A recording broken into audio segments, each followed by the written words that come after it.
Olá, para você que acompanha o Bahia Notícias, eu sou o repórter Vitor Hernandes, repórter aqui da coluna de saúde da nossa BN Saúde, que fala sobre diferentes temas da área de saúde e bem-estar e que conversa com diferentes especialistas e profissionais da área de saúde.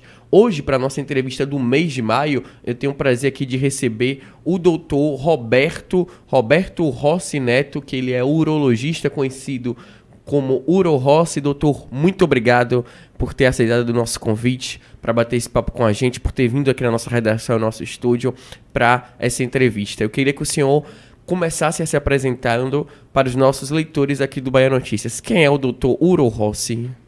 Vitor, muito obrigado e obrigado a todos os telespectadores por essa oportunidade de falar um pouco com vocês aqui do Bahia Notícias. Estou muito honrado.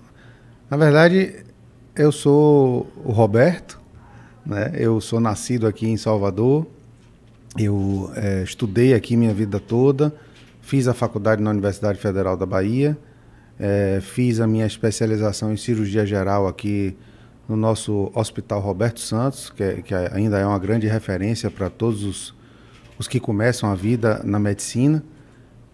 E logo após esse período de residência, né, em cirurgia geral, eu tive a oportunidade de me deslocar para a Alemanha, onde lá eu fiz toda a minha residência em urologia, que dura 5 anos. E ao término dessa residência, completei também o meu doutorado em 2008, onde me tornei chefe de 3 cadeiras da Universidade de Essen. Fui com minha esposa, lá nós tivemos nossos 2 filhos, e em 2013 eu retornei ao Brasil para começar a minha vida novamente aqui na minha cidade, né? Então, desde então, eu tenho trabalhado em diversos hospitais públicos aqui, sendo que, por último, eu coordenava o serviço de urologia do Hospital Ernesto Simões e ainda coordeno o Hospital Geral de Camaçari, onde nós temos uma urologia. Nos 2 eu tive a oportunidade e a gratidão, claro, de criar os 2 serviços de urologia aqui nessa cidade, nesses 2 hospitais públicos, e hoje me dedico quase que exclusivamente ao meu consultório, que é a Clínica Uro, que fica ali na Garibaldi, e também faço parte da equipe do Hospital Mater Dei, da rede Mater Dei aqui de Salvador, onde a gente tem uma equipe muito bem preparada e de ponta, atuando naquela unidade para oferecer saúde de qualidade. Uhum. Doutor, hoje o senhor tem mais de 20 mil seguidores no Instagram, né, e mais outros seguidores também em outras redes sociais.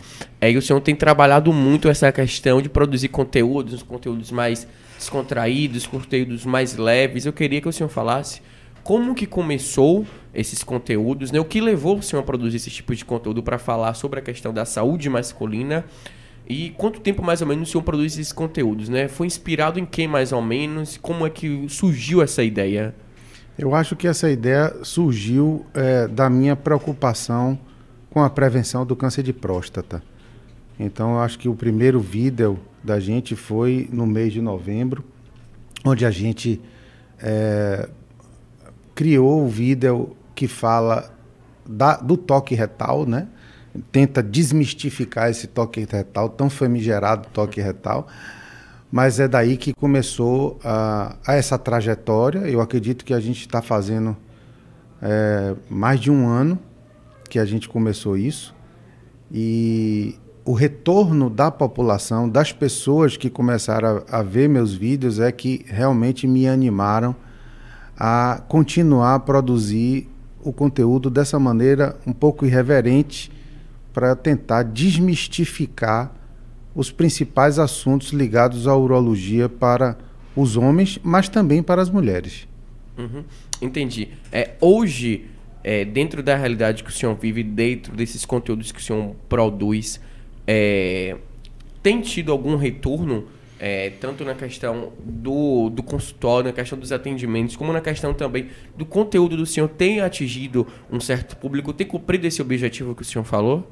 Olha, Vitor, uma coisa que eu falo aqui com toda segurança para você é que o meu retorno pessoal já chegou, sabe? Porque eu tenho mensagens de agradecimento de muita gente inclusive pessoas que tentam levar os seus maridos ao urologista há anos e não conseguem, e após terem visto meus vídeos, relataram que conseguiram agendar uma consulta para o seu marido. Então isso para mim já é o maior retorno de todos, porque esse foi realmente o objetivo.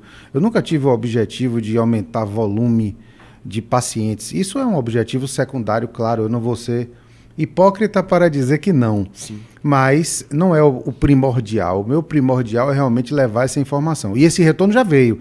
Agora, a proporção que isso tomou me surpreendeu, porque eu não imaginava de jeito nenhum que as pessoas iam conseguir captar a minha mensagem mesclado com um pouco de reverência, porque a medicina, ela geralmente é exposta na rede social de uma forma bem séria e bem, às vezes até um pouco eloquente para a população em geral. O que com certeza na minha cabeça nunca funcionaria, porque tem muita gente que não sabe, não entende o que é o básico das palavras que nós falamos quando a gente se expõe na internet.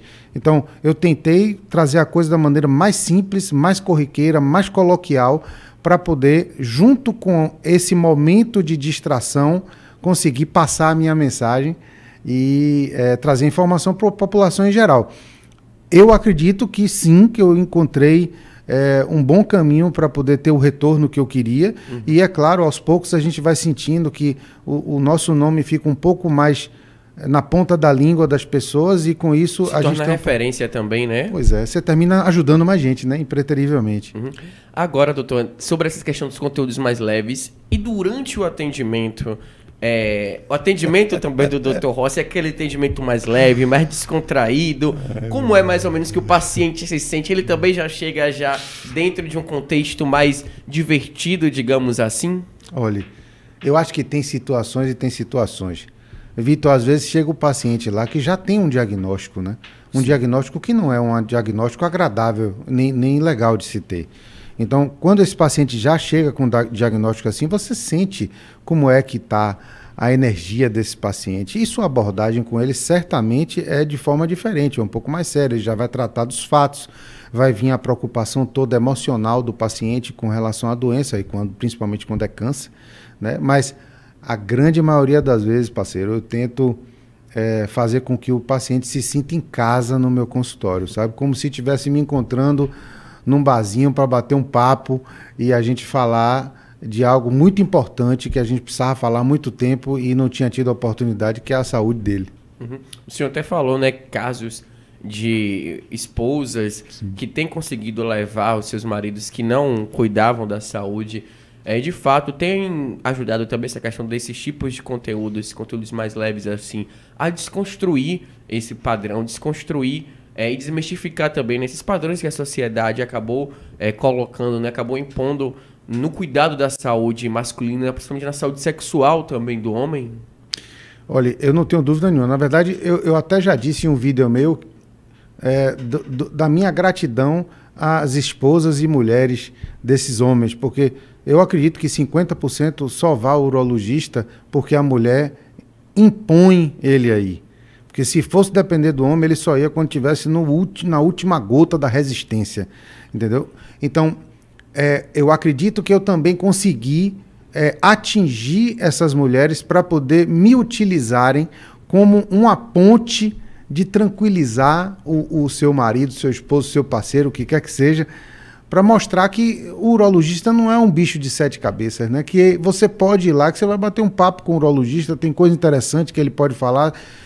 E essa irreverência, na minha opinião, sem sombra de dúvida, deu uma relaxada no pessoal, né, velho? Eu acho que é importante. Então, os pacientes já do Dr. Rossi já chega lá já bem relaxado, já chega bem lá sorrindo, chega sorrindo já também? Já, assim, a maioria já entra já olhando para minha cara e dando risada, mas o melhor de tudo é o seguinte: ninguém sai do meu consultório triste. Todo mundo sai sorrindo e feliz. Doutor, a gente fala dessa questão da saúde masculina, da saúde sexual masculina principalmente, desde a juventude, né? Não só pessoas mais velhas, não só homens mais velhos, mas também é um cuidado necessário que precisa ser acompanhado desde a adolescência. quando os adolescentes estão ali em fase de descobertas, né? O senhor até já gravou vídeo sobre isso, aquele vídeo do abacaxi, justamente, né, fazendo essa metáfora descascando o abacaxi ali, né? Perfeito. O jovem na adolescência está naquele processo, naquela fase de descobertas, mas mesmo assim ainda tem um certo padrão, um certo desconforto em falar isso, um certo tabu dos pais com os filhos para falar sobre isso. A gente vê, né, na comparação de, apesar do homem ter uma liberdade sexual maior do que das mulheres, mas um cuidado talvez das mulheres seja maior do que a dos homens, dos jovens, dos garotos. A menina é levada na ginecologista antes de menstruar ou durante a sua primeira menstruação. Já o homem não. Eu queria que o senhor falasse um pouco sobre isso e da importância justamente dos pais estarem atentos a levar os seus filhos ao urologista desde a juventude, que muita gente pensa que o urologista é aquele médico para ir aos 40 anos, aos 50 anos, mas não, na verdade, os pais devem ter essa atenção também com seus filhos na saúde sexual, de levar para um especialista em urologia, né? Perfeito, assim, perfeito o seu diagnóstico aí. Culturalmente, as mulheres, elas são ensinadas até a começarem a se cuidar muito mais cedo que os homens, né? Uhum. Apesar de que, assim como as mulheres, os homens eles são levados ao pediatra durante os primeiros anos de vida, que é lá que eles ficam sendo cuidados. E eu não posso deixar de destacar o papel importante desses profissionais, que são os pediatras, que realmente têm um conhecimento abrangente da saúde dos nenéns e das crianças jovens, e que terminam até encaminhando essas crianças para o urologista quando elas percebem que tem alguma coisa que não está no caminho certo. Bom, depois do pediatra, fica um vazio muito grande entre o paciente do sexo masculino e o urologista, tá? Eu digo sempre o seguinte: depois da pediatria, você tem mais 3 etapas que eu sugeriria que os pais refletissem sobre elas em levar os filhos ao urologista. Então, saiu do pediatra, quando está em torno de uns 5, 6 anos, às vezes vai até 8 anos, ele está pré-púbere, então a puberdade ainda não chegou, e aí tem uma grande preocupação que é o desenvolvimento da criança. Será que ele está desenvolvendo bem? Será que ele vai chegar na puberdade de uma forma legal? Os ossos estão crescendo direitinho, os genitais estão corretos, a pilificação dele, os pelos do corpo estão corretas? Então, esse é o próximo momento que eu acho que o urologista devia ter a oportunidade de ter contato com seu filho para poder ele ver se está tudo bem. Como é que estão as taxas hormonais? Será que precisa fazer hormônio? Será que não? Está um pouco... tem um excesso de peso na jogada? Tem algum problema de saúde? Será que o urologista pode interferir de alguma maneira nisso? Essa é a primeira fase. A segunda fase é a parte da adolescência, né? Adolescência, 14, 15, 16 anos, onde não só você tem uma mudança completa corporal da criança, como você tem também o acesso ao sexo, né? Propriamente dito. Então, nós sabemos que na sociedade existe uma parcela dos pais que tem dificuldade, não é que não querem, tem dificuldade de poder conversar isso com o filho de forma tranquila, de forma segura, para deixar ele seguro e tudo mais. O urologista pode entrar nessa etapa aí, ajudando os pais, checando para ver se está tudo bem, orientando como uma pessoa fora da caixinha, para poder dizer para aquele jovem: olha, velho, agora é na hora que você tem que tomar cuidado, porque a chance de você engravidar, a chance de você criar um relacionamento que você não quer agora nesse momento, de pegar uma doença infecciosa sexualmente transmissível, é muito, muito riscoso esse momento, tá? Por fim, a fase que eu digo que é pré-nupcial é aquela que ele já definiu quem é a pessoa que ele gostaria de estar por mais tempo, não precisa ser o casamento, e ele se preocupa: pô, como é que foi minha vida toda desse momento para trás? Será que tem alguma doença sexualmente transmissível que está aí na jogada? Eu vou me juntar com uma pessoa, quero estar perto dela por mais tempo, então, pô, vou fazer um check-up urológico, meus hormônios estão legais, tem alguma coisa que eu preciso prevenir, tem alguma coisa que eu preciso me preparar? Pronto. Essa é a última etapa da criança e adulto jovem. Aí, após isso aí, 40 a 45 anos, como um adulto já, para iniciar todo o processo preventivo, não só da próstata, mas como dos outros órgãos também. Doutor, a gente tem aqui no Bahia Notícias, uma quantidade grande até de pessoas que acompanham, principalmente a coluna de saúde, para ver dicas até para seus filhos, assim, para a saúde de seus filhos, né? Ter copiado bastante. Normalmente a gente solta até algumas matérias, algumas notícias relacionadas à saúde infantil, assim, no geral, de adolescentes, jovens, e os pais acabam descobrindo algumas coisas também, tudo, para tentar colocar na prática na vida ali de seus filhos. Eu queria que o senhor desse algumas dicas, falasse algumas sugestões para dentro desse contexto que a gente está conversando, até dentro desse vídeo mesmo do abacaxi que o senhor gravou. O que é que os pais, nesse sentido, devem ou podem fazer para auxiliar seus filhos que estão ali passando um pouco do limite durante essas descobertas dentro da juventude, dentro da adolescência, né? Estão perdendo um pouco do controle.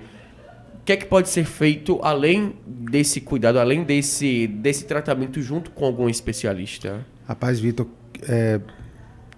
que pergunta maravilhosa que você fez agora. Então, se eu tiver que falar para todos os pais que estão aqui, a minha mensagem é: não desistam, sabe? Sentem com o filho de vocês ou a filha de vocês, conversem, tenham a tranquilidade de deixar eles seguros.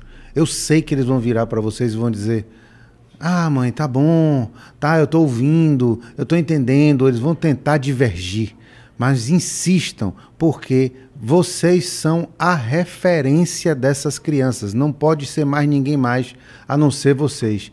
Então, essa é a minha primeira dica. E a segunda dica é que é inevitável. Eles vão passar por essa fase como todos nós passamos por essa fase. Então vocês têm que abrir o jogo e vocês têm que deixar eles falarem. Deixe eles falarem. Incentive eles compartilharem com vocês as frustrações, as preocupações e as vitórias, que essas são as melhores de todas para serem compartilhadas, né? Então, na minha opinião, esse é o básico. Se você conseguir fazer isso, Vitor, você já está ajudando o seu filho demais, porque você está criando uma referência, você está mostrando a ele de forma absoluta que você é o porto seguro dele, que ele pode chegar até você a hora que ele precisar para falar isso. Eu sei que nem sempre vai ser assim, eu entendo isso, mas não desista como pai. Então, mais do que isso, eu ia entrar em filigrana de como você tratar o seu filho ou cada caso de seu filho. Mas a variedade dos jovens hoje e a diversidade que existe na juventude é uma coisa que a gente tem que ter olho aberto, mas também muito cuidado, porque umas pessoas reagem de um jeito, outras pessoas reagem de outro. Então é muito complexo para a gente falar rapidinho assim, mas basicamente não desista.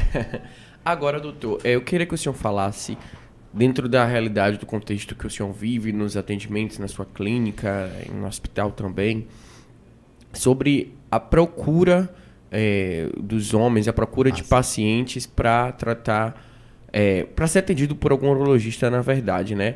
Nos últimos anos, tem crescido, tem aumentado o número de pacientes que têm se cuidado mais ou tem diminuído, na verdade? Como é que o senhor vê isso, né? Até nessa questão, agora indo mais algo específico que eu queria que o senhor falasse também, sobre essa questão do câncer de próstata, né?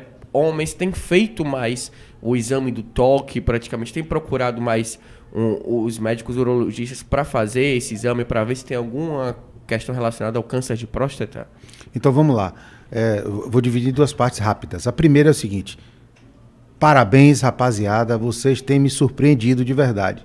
Sabe, assim, o número de homens de qualquer faixa etária que tem ido ao urologista tem crescido exponencialmente.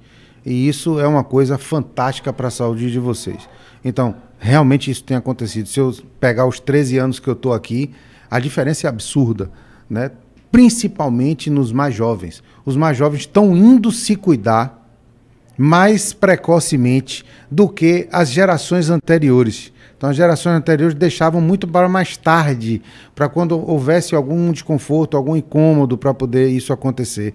E os jovens hoje, eles estão indo mais cedo. Então, aquela coisa que eu falei do pré-nupcial é uma rotina no meu consultório. Eles vão casar, eles chegam lá e falam: doutor, vou casar, preciso de todos os exames aí para saber se está tudo bem. Isso era impensável nas gerações anteriores, certo? Então, esse ponto aí, top, todo mundo muito bem, e continue indo ao urologista, porque só vai te ajudar. Essa é a primeira coisa. A segunda coisa é o seguinte, a questão do toque retal. Né? Há 2 anos atrás... a popular dedada, né? A cutucada, né? Que o pessoal fica com medo. Então, o toque retal, há 2 anos atrás, ele foi colocado em xeque. Se o toque retal realmente deveria obrigatoriamente fazer parte do que a gente chama de screening, ou então rastreamento do câncer de próstata. Né? E ele foi colocado como opcional pelas diretrizes que nós seguimos aqui no Brasil, que são as americanas, principalmente, mas também tem as europeias. Então, o toque retal, se você for colocar para uma população em geral, junto com o PSA, que é essa substânciazinha que só a próstata produz no corpo inteiro, eles dois juntos são parceiros na identificação precoce do câncer de próstata, né? Hoje em dia a gente tem uma ferramenta poderosa que ajudou muito a gente a fazer esse diagnóstico, que é a ressonância multiparamétrica da próstata. Esse exame veio sim tirar muita gente da biópsia, que é aquele examezinho que você faz para ter a certeza ou não se o paciente tem câncer. Né? Através do reto, você transfixa uma agulha para a próstata e tira pelo menos 12 pedaços da próstata para identificar se tem câncer ou não. É assim que é feita a biópsia retal, ou prostática. Então, o toque retal e o PSA até então ainda são padrão do rastreamento do câncer de próstata e eles devem ser utilizados. Claro, Vitor, que às vezes o paciente chega lá e ele tem uma estabilidade de PSA ao longo dos anos que não força a gente a realizar o toque, mas ele sempre deve estar sendo cogitado na conversa com o paciente, sabe? Tem gente que já faz menos toque retal, tem gente que faz o toque retal independente do PSA, mas contanto que esses dois ajam preventivamente para ajudar o paciente, não tenha dúvida que a chance de ele passar despercebido esse câncer é bem menor se a gente for comparar a, por exemplo, 5, 10 anos atrás.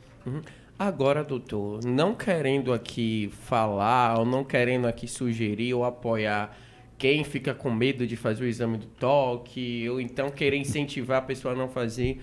Mas existe dentro hoje da ciência, da medicina, né, até com o avanço da tecnologia, outras alternativas, digamos assim, outros exames, além desses que o senhor falou, para estar identificando ali essa questão da próstata, de um possível câncer de próstata, normalmente, além desses exames assim, que o senhor falou, desses métodos? Sim, assim, existem alguns marcadores que vêm sendo testados ao longo dos anos aí. Mas, Vitor, deixa eu dizer para você, realmente nenhum deles chegou nem perto do PSA junto com o toque retal, a fim de sugerir a possibilidade da presença de um câncer. Então, infelizmente, até esse momento, a gente tem essas duas ferramentas como as principais no rastreio, sim. Já que a gente está nessa questão da próstata, do câncer de próstata em si, queria que o senhor falasse melhor, né, explicasse o que seria esse câncer de próstata, o que seria a próstata em si, como que ela é identificada dentro desse exame, assim, mais ou menos, e qual público que essa doença ela é mais atingida. Pronto. Então, quando a gente fala de prevenção do câncer de próstata, a gente tem que dividir em 2 grupos. Tá? Atualmente, a gente tem as diretrizes americanas falando que, e até as nacionais falando que, para pacientes negros e que têm parentes de primeiro grau, ou seja, pais, tios, avós, irmãos, que já tiveram câncer de próstata, o rastreamento ele começa um pouquinho mais cedo, a partir dos 40 anos, né? Pode ir até dos 40 aos 45, não tem problema. Vai lá. Então não é só, digamos assim, daquela família mais... Porque normalmente, às vezes, o câncer está muito ligado a isso, ao pais, avós... Pode ser também familiares como tios, também pode ter essa ligação. Pro irmãos, câncer de próstata, né? Pode sim, primeiro grau. Todo mundo que está diretamente ligado a você ali no seu ciclo familiar. Sim. Para aqueles que não pertencem a esses 2 grupos, tá? A gente recomenda iniciar a partir dos 45 anos de idade, podendo ir até os 50 anos de idade. No entanto, mesmo essas recomendações gerais, existe um percentual de cerca de 10% da população que, independente de ter parente de primeiro grau ou de ser negra, essa população, ele vai ter um câncer de próstata precoce. Né? O problema é que esses 10% não foram inclusos porque eles representativamente não estão volumosos na questão da prevenção. Tem apenas 10% da população em geral dos estudos. Uhum. Então, eles não foram colocados ali no meio para definir uma idade mais precoce. Porém, o urologista deve conversar isso sim com o seu paciente, que ele pode até começar mais precocemente a fazer. Então, se eu pudesse dar um conselho a todos, comecem aí o urologista para fazer o rastreio do câncer de próstata a partir dos 40 anos de idade. Ainda se falando nesse sentido, essa questão da dedada, que popularmente fala, né, o nome popular que é utilizado, ainda é um paradigma, doutor? Ainda é um preconceito? Ainda é uma barreira assim, para um homem ir lá procurar um urologista? Rapaz, para começar, eu tenho que dizer para todo mundo que são só 5 segundos, né? Então, 5 segundos não significa muita coisa. E a outra coisa que eu falo pro pessoal, eu falo assim, ó, o pessoal que está com muito medo de fazer o exame do toque retal é porque está com medo de gostar do toque retal, né? Então, essa chance também não existe.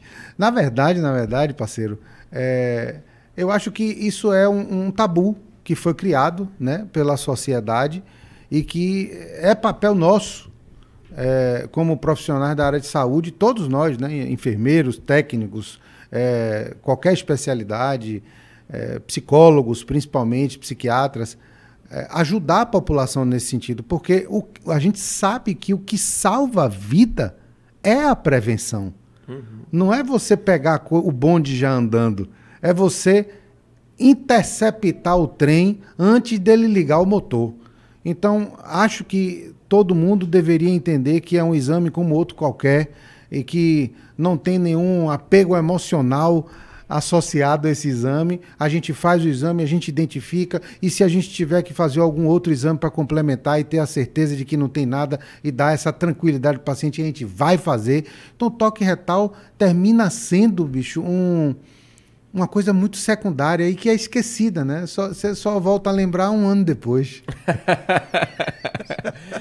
Agora, dessa questão dos 5 segundos, de fato, é um exame rápido assim mesmo, porque da forma que é falado, acho que da forma que a sociedade enxerga, se analisa no geral, parece que é um exame que o médico vai introduzir o dedo ali no reto. No reto mesmo, né? Na próstata do paciente. E parece que vai ficar lá e identificar de fato. Como é que é feito esse exame? Como é que é feito esse procedimento? Então, em primeiro lugar, você tem que achar o posicionamento correto, você como médico, que para você facilite o toque retal. Então, tem médicos que fazem o toque com o paciente deitado, de barriga para cima, de lado, em pé. Isso depende de cada profissional. Né? Não existe, eu não digo que tem nada melhor ou nada menos eficaz. É o que o médico ali aprendeu. Essa é a primeira coisa. A segunda coisa é que você tem que estar devidamente paramentado. Então, você tem que ter uma luva que você vai utilizar e algum meio para não traumatizar o seu toque retal, a região do paciente. Então, geralmente, eu uso vaselina, que principalmente a vaselina de bambu verde duro, de Dr. Rossi, né? Ela que eu mais uso. Mas você tem a xilocaína também que você pode utilizar, você pode mandar fazer algum tipo de produto que seja mais fácil de você realizar o toque. Bom, quando você inicia o toque retal, você está atrás de metade da próstata. Eu acho que isso nunca foi dito em lugar nenhum. Você só consegue palpar metade da próstata, porque é aquela parte da próstata que está voltada para o reto. Uhum. Ou seja, você consegue tocar a superfície da metade da próstata. A outra metade da próstata você não toca. Nunca. Você não consegue chegar nela.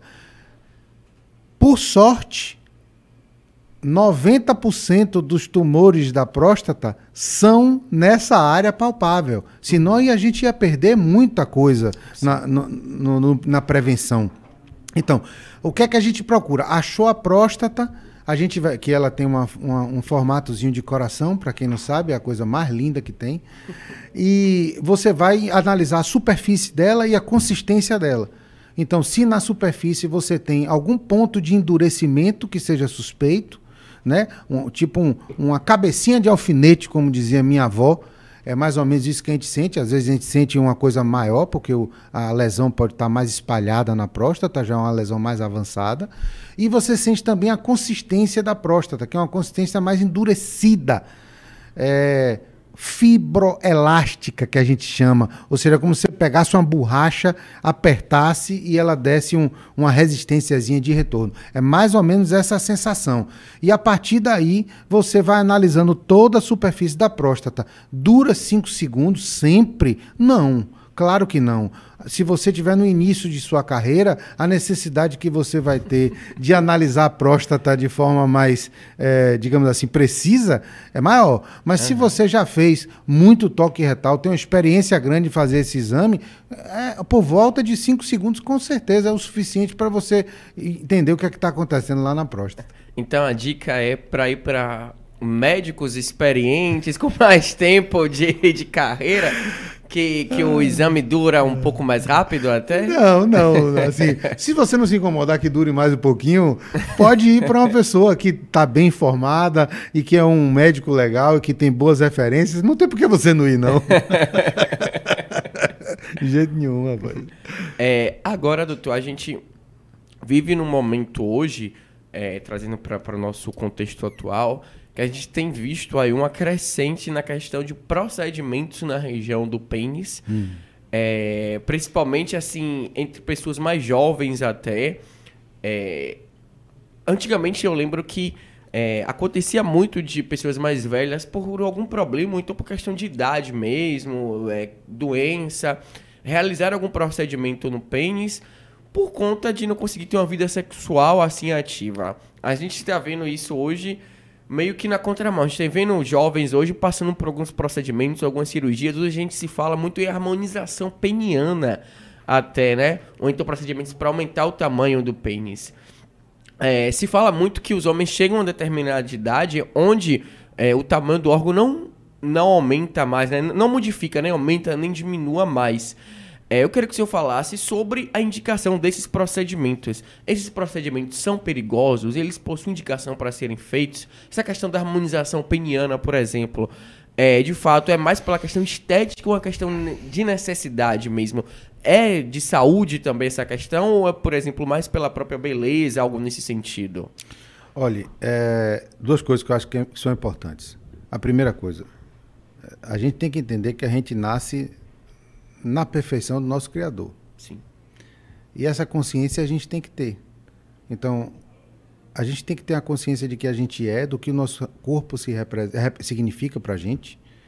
Então, quando você começa a entrar nesse trilho de estética genital, em algum momento eu sugiro que você se pergunte, será que eu estou no caminho correto? Então, eu não acredito que as pessoas que fazem estética genital devam simplesmente fazê-la sem, pelo menos, uma avaliação psicológica. Essa é a minha opinião. Não é preconceito, não. É opinião verdadeira. Porque durante centenas de milhares de anos, nós vivemos tranquilos, sem problema nenhum, aceitando nós mesmos da forma que nós somos e nunca precisamos de usar de artifícios para poder gerar mais prazer para alguém. Então você tem diversas maneiras de gerar prazer, de ter prazer. Essa pode ser uma delas, a harmonização, claro que pode ser. Eu não estou indo contra, mas às vezes é difícil da gente fazer uma autocrítica das nossas decisões com relação à harmonização genital. Então muito cuidado, gente, muito cuidado com vocês mesmos. Não é com quem está fazendo. Agora, se a gente for falar de quem está fazendo, a minha sugestão aqui para vocês é o seguinte: vocês se submetam a procedimentos de harmonização com aqueles profissionais que tenham capacidade técnica para resolver as possíveis complicações. não são isentos de complicações esses procedimentos. Pode acontecer, nós já tivemos, eu já vi, já chegou ao meu consultório, já chegou ao nosso hospital, pacientes que foram submetidos a alguns procedimentos de harmonização que perderam todo o prepúcio ou a pele do pênis, necrosou uma parte do pênis, que ele tentou engrossar o pênis e utilizou uma substância que terminou se deslocando do pênis para a barriga, para a região inguinal. Tudo isso pode acontecer, até injeção de silicone, daquele que a gente compra no material de construção, eu já vi acontecer e já tive que operar para retirar esses pedaços. Então, se você entende, está seguro que esse é o caminho que você deve seguir para você ter mais prazer ou proporcionar mais prazer e satisfação, tudo bem, não tem problema nenhum. Agora, faça uma autocrítica verdadeira e procure profissionais que realmente possam ajudar você caso alguma coisa aconteça de errado. E outro detalhe, não se esqueçam que as harmonizações, elas não são definitivas. Então, se você entrar nisso aí, é igual a Botox. Se você botar o primeiro Botox, pode ter certeza que a partir de então você vai ter que botar todo ano um Botox, porque a duração é de 6 a 8 meses, mais ou menos. Uhum. Entendeu? O senhor falou disso de amputação, a gente também tem visto casos recorrentes de amputações de pênis, seja por quais motivos forem. Alguns motivos são bem atípicos, digamos assim, sim, mas tem acontecido, tem ocorrido. Eu queria que o senhor falasse quais são os principais casos de amputação de pênis e o que é que pode levar à amputação de pênis. Quais fatores principais podem estar influenciando nisso? Bom, principal aqui no Brasil, já que nós somos o segundo país do mundo em maior incidência de câncer de pênis, é o câncer de pênis. Então, a principal causa de amputação é essa. São pacientes que têm uma baixa higiene genital, né? E associado a isso eles podem ter, por exemplo, o HPV, que está presente em mais de 50% da população sexualmente ativa na Bahia. Ele é um precursor do câncer de pênis, mas basicamente o câncer de pênis está associado à questão de higiene mesmo, né? De você limpar o pênis, olhar o pênis, puxar a pele, ver a glande como é que ela está, ou a cabeça do pênis, e examinar, como a mulher faz com a sua mama, né? O homem deveria fazer com o seu pênis, olhar ele direitinho, ver se está tudo ok, se tem alguma vermelhidão, se tem algum caroço nascendo, e ir procurar o urologista para poder identificar isso. Essa é a primeira forma. As segundas formas são as formas traumáticas, né? Acidentes automobilísticos, tiros, né? Perfurações por arma de fogo, facadas, vingança, né? Tá tudo aí nessa parte de trauma envolvido. E o grande problema da amputação peniana traumática é que se ela não for feita e você não encontrar alguém que saiba fazê-la, a chance de você realmente perder o pênis é gigantesca. Não tem nem salvação para um pênis se você não encontrar uma pessoa que tem uma capacidade, ou até uma unidade hospitalar que tem uma capacidade de fazer uma cirurgia, uma microcirurgia para recanalizar todos os vasos desse pênis amputado, além de dele ter sido guardado no local correto, né? Então, se acontecer com alguém, pelo amor de Deus, uma coisa dessa, bota num saco de gelo e leva junto para o hospital, porque é a única maneira que a gente tem de ajudar você, porque senão a gente não vai ter como ajudar, não. Então, basicamente, parceiro, essas são as duas formas que a gente vê a amputação de pênis mais frequente aqui. Mas a questão, o gelo também não machuca, né? Pode chegar a queimar não a pele, também tudo assim. Mas a pele já está sem circulação, sem nada ali. Então, você não vai atrapalhar a circulação, porque a circulação já foi. E, assim, dentre as opções que a gente pode ter no momento de um acidente ou de uma amputação, eu acredito que o gelo seja a menos pior de todas para a gente fazer. Entendeu? Essa questão de fungos, bactérias, às vezes aquelas feridas, marcas, também podem estar influenciando a algo de levando uma amputação, por exemplo? Difícil. Difícil. Fungo e bactéria, não, é difícil. Mais mesmo as lesões de HPV e algumas lesões ulceradas, que são geralmente causadas por parasitas. Isso pode acontecer. Algum paciente com alguma depressão imunológica ou insuficiência imunológica pode aflorar. Essa insuficiência seria o que, mais ou menos? A insuficiência imunológica Você tem alguma doença, por exemplo, você está com câncer sendo tratado com uma quimioterapia que baixa toda a sua resistência. Então pode acontecer de você ter erupções na sua pele de micro-organismos que já estavam no seu corpo, mas seu sistema imunológico estava conseguindo suprimir ali. E quando o seu sistema imunológico cai, como até a síndrome da imunodeficiência, você termina tendo essas erupções e se você não cuidar disso direito, isso pode se transformar em um câncer no futuro e aí poder até levar a uma amputação peniana. O senhor falou da questão da higiene, que é muito importante nesse fator. Eu queria que o senhor desse dicas para os nossos leitores aqui que estão acompanhando a entrevista para falar qual seria a forma correta mesmo de estar higienizando o pênis durante o banho ou pós o banho também. Pessoal, presta atenção. O pênis é uma parte do nosso corpo que deve ser cuidada como qualquer outra parte, na verdade, né? É uma bênção que nós recebemos e é um tesouro que a gente deve cuidar, né? Como eu já disse em um determinado momento, se você cuida do seu carro tão bem quanto você cuida, né? Por que você não cuida do seu amigão, né? Cuide dele porque realmente vale a pena. Então, veja, o que eu aconselho desde a sua adolescência, você deve sim observar seu pênis, olhar ele, olhar o aspecto dele, se tem alguma tortuosidade, se ele é torto, para o lado, para baixo, para cima, o que é, palpar o seu pênis, ver se você tem alguma área de endurecimento no pênis, ver se tem alguma saída de secreção pelo buraquinho que sai o xixi, identificar se tem algum caroço, alguma pintinha branca, vermelha ou de outra cor que possa estar nascendo tanto na pele do pênis quanto na cabeça do pênis. Expor sempre a glande na hora de você higienizar seu pênis, né? Exponha ela, puxa a pele para trás, use sabonetes neutros de preferência para você limpar sua genitália, porque se você usar um sabonete normal e cair no buraquinho que faz o xixi, quem já teve isso sabe o ardor que é quando isso acontece. Então tente evitar isso. E ao final enxugue sua genitália de forma correta, principalmente a região da virilha, que é onde a gente tem a maior quantidade de fungo, porque fungo ele precisa de duas coisas para viver, ele precisa de calor e umidade. Na virilha, com coxa grossa, é ali que está a maior concentração de calor e de umidade por causa da condensação do suor. Então, ali é uma região que tem que ser muito cuidada, até mesmo para ela não afetar a região do pênis. Então, basicamente é isso aí.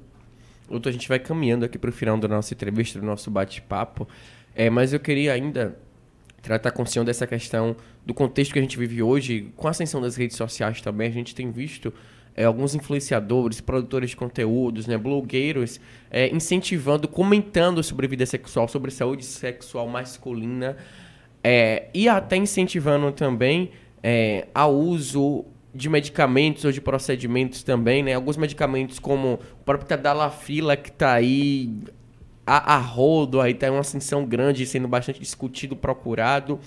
E também até outros medicamentos, né? Para evitar uma ejaculação precoce dentro de uma relação sexual. Queria que o senhor falasse sobre isso e sobre esses conteúdos que são produzidos hoje também nas redes sociais por uma pessoa que não é especialista. Isso tem auxiliado para estar chegando conteúdo para essas pessoas, ou tem atrapalhado, ou ajudam a quebrar esses paradigmas, ou acabam não contribuindo ali com os especialistas da área de saúde, por exemplo? Vitor, é uma pergunta muito interessante, porque eu acho que essa análise não pode nem ser concluída ainda. Mas eu digo o seguinte, hoje nós temos um problema real na saúde do adolescente e do adulto jovem. Qual é esse problema? Eles estão psicologicamente dependentes dessas medicações. Então, na busca por uma, digamos assim, uma performance melhor, eles têm utilizado indiscriminadamente essas medicações, porque elas estão acessíveis. Hoje você compra qualquer uma delas sem receita médica, tá? Então, eu não vejo nada contra esses conteúdos serem produzidos, mas a gente tem que ter um pouco de cuidado, sim, porque tem pessoas que são sensíveis a essas informações e elas captam essas informações indiscriminadamente. Então, se o cara fala, rapaz, olha, se eu usar a Tadalafila, eu vou virar um touro, vou virar um gigante, eu vou destruir a pessoa, que eu quero ter a relação, destruir no bom sentido, né, que eu quero dizer, elas vão dizer, rapaz, olha, eu nunca consegui fazer isso. Deixa eu ir ali na farmácia comprar um comprimido desse aí. O problema, Vitor, é quando você toma essa medicação uma vez, você realmente sente que há uma diferença fenomenal. Isso é real, não tem como eu negar isso. Essas medicações vieram para realmente ajudar em muito as disfunções eréteis masculinas. Então, se ele for numa segunda vez com a mesma pessoa e ele não tomar a medicação, ele vai fazer o quê? Ele vai ter uma performance ruim, né? Então, para ele manter a performance dele, ele vai tomar o remédio dele de novo. E aí ele vai ficando psicologicamente dependente. Já me perguntaram muito isso. Causa dependência química essa medicação? Sobre hipótese alguma. Elas têm risco cardiológico? Rapaz, você só tem risco cardiológico se você usa beta-bloqueadores em altas doses ou então vasodilatadores de coronária, isocordil, coisa até antiga que utilizava e hoje em dia nem se usa tanto, mas aí sim você pode ter, ou se você tiver insuficiência cardíaca, né, aí você tem que tomar um pouco mais de cuidado. Mas no geral, nem isso, as que são verdadeiramente vendidas nas farmácias, elas podem gerar algum problema grave do coração, tá? Então, fáceis de comprar, fáceis de tomar, tranquilas do ponto de vista de efeito colateral e transforma você numa máquina. Quem é que não vai querer uma coisa dessa, né? Mas a gente tem que tomar cuidado, até mesmo porque a gente não sabe se as pessoas que usam essa medicação precocemente, elas vão ficar mais precocemente impotentes. Já existem alguns indícios que dizem que quanto mais cedo você começar com as medicações, mais cedo você vai se tornar um cara impotente, né? E aí, quando o cara chega lá na frente e vê que, pô, eu tomei essas medicações o tempo todo aí, indiscriminadamente, e agora eu vou fazer o quê se nenhuma mais funciona para mim? Então, o conteúdo ele deve ser trazido, porque isso socializa a informação para as pessoas, mais, né? Aproxima demais, né? Tira a barreira, tira cercas, né? Mas tem que ser passado com um pouco de cuidado, sim, porque senão a gente pode estar trazendo até uma geração aí de pessoas com problemas futuros do ponto de vista de ereção e função erétil. Doutor, para a gente encerrar aqui o nosso bate-papo, a nossa conversa, eu vou deixar essa pergunta aqui por último. Eita. Para a gente terminar nesse clima leve, descontraído também, né? Como que o senhor tem trabalhado, como que o senhor trabalha com seus pacientes no cotidiano. E aí me chamou a atenção uma coisa que o senhor falou, da questão de que os profissionais com mais tempo assim, de carreira, os urologistas com mais tempo de trajetória, etc., eles conseguem identificar a próstata um pouco mais rápida, porque já fez esse procedimento outras vezes. Mas eu queria que o senhor falasse como é que é possível o urologista lembrar, como é possível o Dr. Rossi lembrar ali da próstata de cada um paciente, identificar cada um paciente de uma forma tão diferente, para ele se sentir especial também, ele se sentir único também em tudo, já que é tão rápido assim. Como é que o senhor consegue fazer isso? Ai, meu Deus do céu, veja bem, eu acho que o grande lance não é o lembrar da textura da próstata dele, não. Eu acho que o grande lance é eu lembrar do momento que eu consigo convencer ele a fazer o exame de toque retal e ele se coloca naquela posição e eu vou lá e faço o toque retal, né? E é claro que eu tenho que dizer que todo paciente depois do toque retal, olha para minha cara como quem diz assim, e aí, doutor Rossi, como é que foi? Então, esse momento, que eu digo que é o momento mágico do exame, né? É esse que me faz lembrar de como é que foi cada paciente. Claro, eu falei que eu lembro de todos eles. Se eu forçar a memória e eles aparecerem lá no consultório, eu vou lembrar como é que foi. Mas eu não posso dizer que eu lembro continuamente dos pacientes, tanto que eu vou estar mentindo, né, Vitor? Aí não, parceiro. Mas o senhor disse lá no vídeo que cada paciente é especial. É especial, todos eles. Todos eles especiais, podem ter certeza. E não só para mim, viu, gente? Para cada médico urologista que tem esse momento com o paciente, eu tenho certeza que é um momento não só especial, como inesquecível. Doutor, muito obrigado aqui por esse bate-papo, por essa conversa com a gente. Tenho certeza que foi bastante enriquecedor, não só para cada uma, mas acho que também para todas as famílias que estão ali por trás disso, né? Muito obrigado por todas essas dicas, sugestões, por essa conversa aqui descontraída, mas também informativa, que com certeza, né, conseguiu equilibrar muito bem essa questão de passar a mensagem, uma mensagem séria, importante, mas de uma forma leve também. Muito obrigado, tá bom? Muito obrigado, Vitor. Muito obrigado a todos os telespectadores do Bahia Notícia, principalmente dando esse foco importante para a saúde da nossa cidade e do nosso estado. E eu acho que você tem todo o meu apoio e toda a minha torcida para que isso aqui continue sendo uma das coisas mais importantes aqui em termos de comunicação, porque a gente precisa disso e nosso povo precisa disso. Obrigado de coração mesmo.